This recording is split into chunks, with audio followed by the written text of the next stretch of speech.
আমলে অলসতা কেন আসে? আমি একটা উদাহরণ দিই আপনাদেরকে। যেমন ধরেন, একজন ব্যক্তি ৫ ওয়াক্ত নামাজ পড়তে কেমন?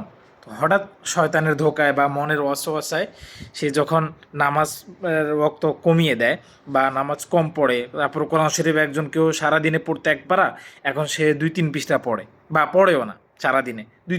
২-৩ দিনে একবার পড়ে। তখন মানে উচিত ছিল আমাদের মনে আমলের যখন কমতি হয় তখন আফসুস করা, মানে আল্লাহর ভয় করা। কিন্তু আমরা যখন সেটার বিপরীতে নিজের মনকে এইটা বলে বুঝ দিই যে থাক, তাও পড়ি তো, অনেকে তো তাও পড়ে না।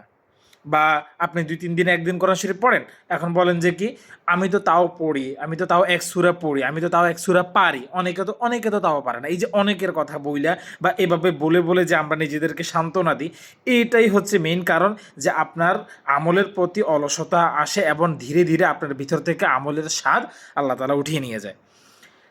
আর একে তো আমরা আমল করতে পারি না, এর জন্য হচ্ছে যে ভয় করা এবং আল্লাহ তাআলার কাছে এটার জন্য ক্ষমা চাওয়া, আফসোস করা এবং এটা থেকে পরিবর্তন হওয়ার জন্য চেষ্টা করা। কিন্তু আপনি যদি নিজেকে বুঝ দিয়ে দেন এবং সবসময় এটাই মাথায় রাখেন যে আমি তো তাও পড়ি, আমি তো তাও বলি, আমি তো তাও এতটুক করি, অন্যরা তো তাও করে না, এতটুকু এগুলো বলে যখন আপনি নিজেকে মানিয়ে নেবেন, তখন আর জীবনে আপনার ভিতরে আমল আরও বেশি করে করার এটার চাহিদা কখনো জাগবে না।